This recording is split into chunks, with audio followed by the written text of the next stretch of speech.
Yeah.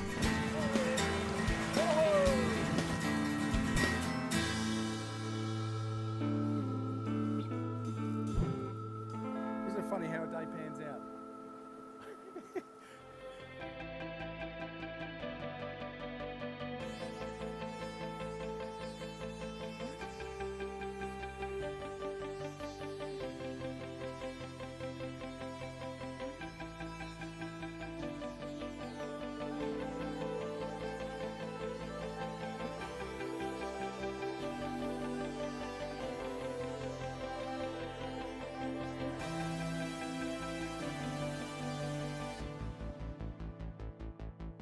G'day, I'm Gavin from Hurley's Fly Fishing and welcome to another episode of On the Fly.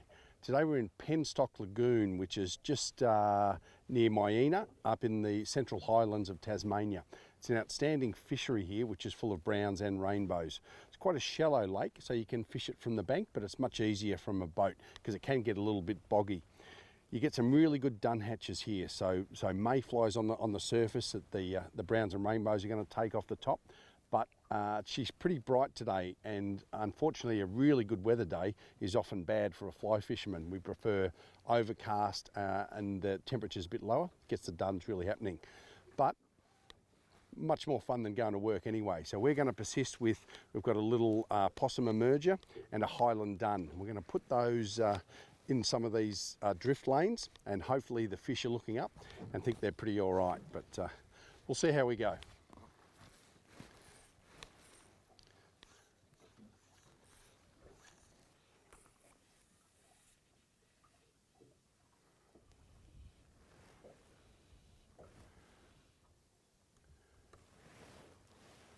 Now the flies you're going to need in Tasmania, you need a fair selection. We use a lot of the possum emergers. They're a great fly to imitate the emerging mayfly. Quite a dark coloured insect, so we use very dark brown. They work well. The Gibson emerger tied in a parachute pattern is fantastic. Black spinners, quite often orange spinners. A selection of caddis. Later on in the evening you get quite a few caddis. They work well. A red tag's a real favourite for Tasmania, so you want to keep a few of those in your fly box, as well as some nymphs to just be under the surface. So we'll drift around here and hopefully put these in front of a few of these Tassie trout, and hopefully they'll like it. Now that's the strap weed that we're talking about, so we'll throw a few flies down there and hopefully there'd be a fish in and amongst those, because there will be a lot of food around that strap weed, little nymphs, mud eyes, that sort of stuff. So concentrate your cast around there rather than out in the open. And I like to give it a little twitch as well once it's landed. If the fish hasn't eaten it straight away, you might not have noticed it. I'll draw on that line a little bit, pull that through, and that'll scratch the surface. Bit of movement in the fly and give him a chance to grab it, and slowly draw that fly up before you lift it off the surface.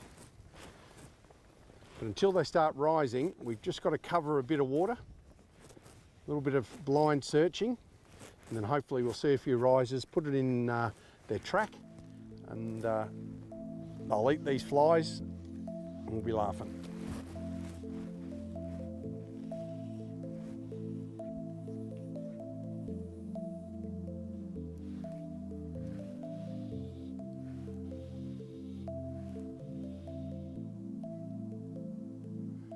Yep, nice, there we go. That was good. We were just doing a little bit of blind fishing. Quite a few fish were rising all around it, and you just saw him come up and have a look and have a think and go, yep, that's close enough to a mayfly to me. And yeah, he liked it, which is pretty cool. Just a smaller fish, just maybe a pound, pound and a half, but again, they just fight so well. Just this cool water from being just so high up. It just doesn't get the heat. It gives them plenty of energy.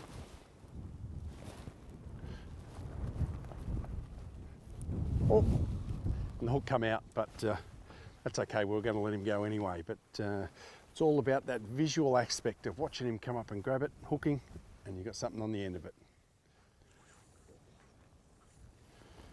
Now, the rods we use for this style of fishing, I've got the Stalker Legend. This is a 9'6" weight and quite a fast action. Ideal for throwing at times relatively long casts and dealing with some fish that can sometimes be in the 3, 4, 5 pound category, and there's plenty of weed around, so we want to be able to steer them out of that. So I quite like this rod for this actual purpose. We also make this in a 6 weight in a softer model, as well as 5 weights when you really need a better presentation. And then we get into the stream stuff, like an 8 foot 4 weight and a 7 foot 6 3 weight and 7 foot 6 2 weight for your tiny little streams. So if you're after the best rod you could buy, have a look at the Stalker Legend, you won't regret it. And we've just got up to near the dam wall where it's a little bit more protected, so less wind. And there's certainly been a lot more dun action here, and I can just see a fish rising just here. I might concentrate for a second.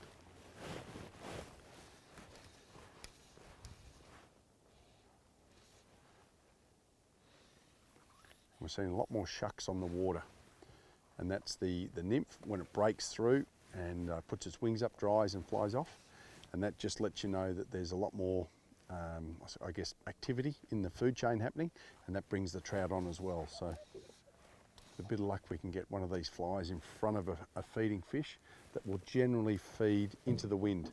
So if we see a rise, like say down there, he'll be feeding up into the wind, so we want to put our fly in that general direction that he's heading, and hopefully he finds that fly and thinks it's real.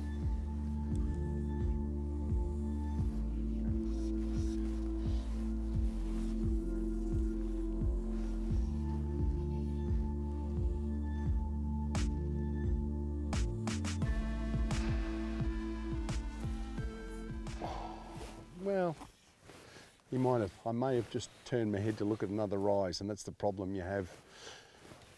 Yeah, like playing too many games of bingo all at once. Yeah. There's one, righto, here he is. Here he is. Right. Yep, there we go, nice, and that was good. And that was ideal situation where we're seeing them come up the wind lane as the waves are bringing food to them. They cover twice as much ground. And that's good, and it'll be a lovely fish too. He'd be a couple of pound, which is ideal. Yeah. And perfect fish, just as he was coming up there, you could just see. And the drama with when you do get these Tassie duns going everywhere, the fish tend to rise in quite a few different places. And a lovely little fish just down here, lovely little brown, plenty of power.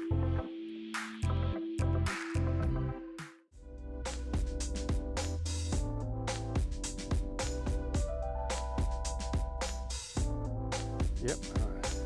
We'll get Todd, once I can get his head up. Just cool water, just from Tasmania. And we'll get his head up in a sec when he's ready. And I'll get a handy little netter. Well done, Todd. Excellent, mate. And that's good. It's always good to get off a duck. Yeah, beauty. Here we go. Thanks, Todd. Lovely little brown. They're just in exceptional condition. You just look at the belly through that, the lovely colours. They're stunning fish. Stunning fish, and in good nick. And when you get them on a dry, it's just fantastic. I'll just find that hook that's come out already. Where are we? That's terrific, and we'll put him back in. We won't muck around too much, just to give you just a stunning fish. He's easily probably 2.5 foot, even closer to 3 pound, but just ideal. But we'll get him back in almost straight away. Beautiful little fish. Look at the depth and the power on that. And to get them on a dry fly, when you see it coming, you know it's happening. And it's just beautiful. And I can just feel the coolness in that water. He's going to be good to go in a sec, which is where they get all that power from. And we'll just take a little bit of time. Like he's got a bit of kick in his tail there now. And he'll be happy and perfect. So that's fantastic to get off to a lovely start like that. Early on we got there and she was a little bit difficult, but there weren't the duns on the water. So it just took that little bit of time before the mayfly started. The fish get onto them and happy as Larry. So yeah, Hopefully there's a few more in Penstock Lagoon so we can get on the end of our rod. Yeah. Oh, there's one. Here's one. Yeah, that'll be right in his line. Come on, mate. So we just saw a rise. Oh, there he is again. He's to the left.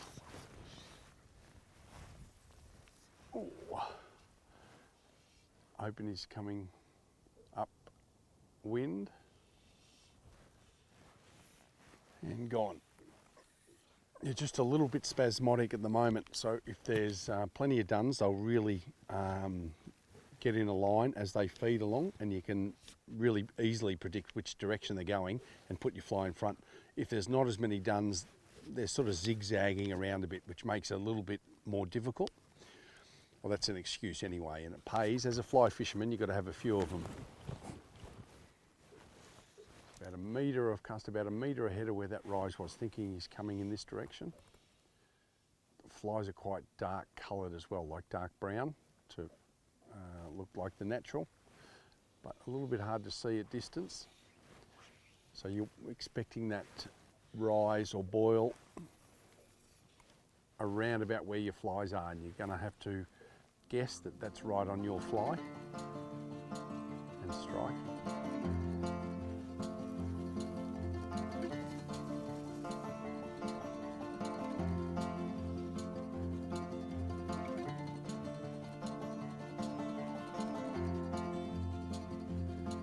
Certainly a relaxed way to fish over here in Tasmania.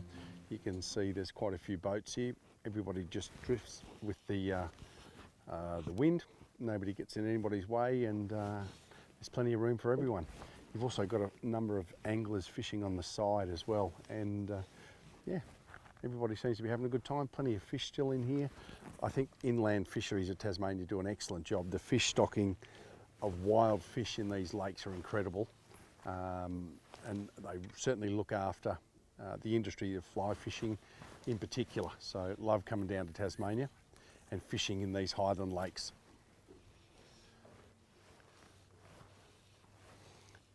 Now, I think it's important in today's day and age that we're mindful of the sun and what it can do. I always wear one of our Flex Fit sun protectors, and that will protect my face and lips and nose, and also with the holes that allow me to breathe quite freely. Has a low cut design, so it gets in and protects in a V-neck shirt, which is pretty important. I use our Flex Fit sun gloves. They're ideal to protect the back of your hand and also great for grabbing fish. And our Riverside hat, which protects the wide brim, protects your ears, back of your neck, and all that sort of previously exposed skin. So think about the gear that you're going to wear, particularly on days like today where that sun can be pretty harsh. So this is the mayfly husk. So that's his outer shell, and he'll break away just near the head section there, poke his wings out, crawl out, and then fly away. So essentially that's what they look like in the nymphal stage before they turn into a flying insect. Now you can probably see pretty clearly how shallow this is. You've got quite extensive weed beds as well, even from like this little one here, but all underneath that, the bed is just full of weeds. So that harbours a lot of mayfly duns, mayfly nymphs, as well as damsel nymphs. So there's an exceptional amount of aquatic food for the trout in here, and they certainly love it. As you can see, little ones like just at the end of that rod tip, that's the husk of the mayfly as it's come through, so the skeleton of the nymph, and it's just an exceptional fishery. And at times you will be able to Polaroid fish in the shallow water because it is so clear, but most of the time you're looking for rise forms with a dry fly. So just over here to the left, we just saw a rise there, and hopefully a fish likes it. He didn't. There'll be another one here in a sec. Certainly world-class fishery here in Tasmania.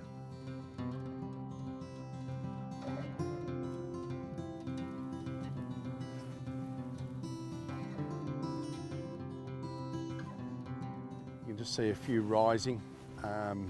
just on the other side of these little weeds on the surface there, and just a nice little drift lane through there. And as we start to move across to them, I can see another one rising on the other side as well. So there's definitely no shortage of fish in this area. And the best way to get around, like we've got a motor out the back, but we've also got an electric, which is a great way to quietly sneak up on these fish, as well as a drogue out the side, which slows down your drift as well. So you really need to get set up properly to be able to fish efficiently here and quietly to get as many fish as you can. So once you get the right gear, there's no end to what you can't achieve in Tasmania. And Toddley has got on one. Oh, well done, mate. Now, Todd, for everyone at home, is a mate of mine from Melbourne who grew up down in Tassie, and we've come to stay at his house and use his boat, which is the best boat you could ever have, somebody else's. So that's been great fun. So we allow him to drive the boat and to have a fish as well every now and then. That's how good we are. Just powerful, aren't they? And they just don't give up. They're just a fantastic fish. And I reckon it is this cool water of Tasmania being so high. Just gives them that extra energy.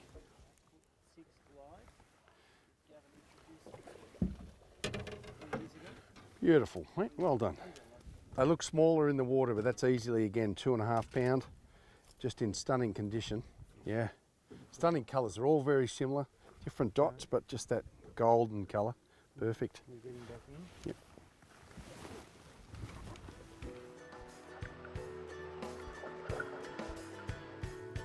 Well done, mate. Good. There you go. You can do more than just steer the boat. Todd, well done, mate. Oh, I can see him under the surface. Can you go forward, Todd? Motor. He's out to the right. And that was a fish. It was literally an inch or two under the surface. We could see tracking, looking for duns. And I've just lost sight of him now. Here he is here. That should be good enough. Here he comes. Come up and eat it.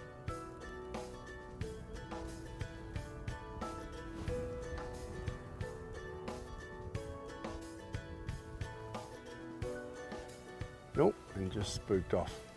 But that was still pretty interesting. With a good set of Polaroids, I used the tonics in the brown colour. I think they're fantastic. And we could just see him cruising along under the surface looking for duns. We were able to pop that in front of it. He didn't take it, but it's still pretty exciting. And I think that's the beauty of fly fishing. It is so much like hunting. Very stimulating, even if you don't catch them. Quite a few more duns on the surface now. You can just see like a little sailboat wing as they're trying to dry. And the fish are really tuned in on them. So you don't always have to be up at the crack of dawn, which is a good thing because I like sleeping, but you get out on the water at the right time, temperature's right, and the fish really tune into their food source. He's right on the other side. Nope. If he turns, here he goes. Oh, you bugger. I think he took a natural just next to my fly. If he turns again,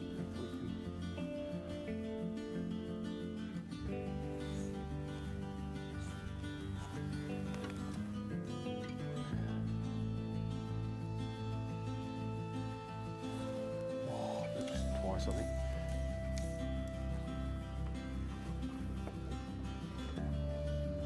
Righto. Come on, mate. Not going to eat it again, I don't think. And just here, well, here we go. I think he's seen the boat and gets a bit of a hurry on. Most of the time, I think Browns will only eat that fly once, and it was a long cast, and yeah, he may well have taken it, and they'll get the taste of that and know it's not food and not eat it again. So you know, realistically we should change flies and give them the opportunity to eat something different, but he's gone, that one. Done a few times. You reckon you can scoot over a bit there, Todd? Hopefully we can see him under the surface.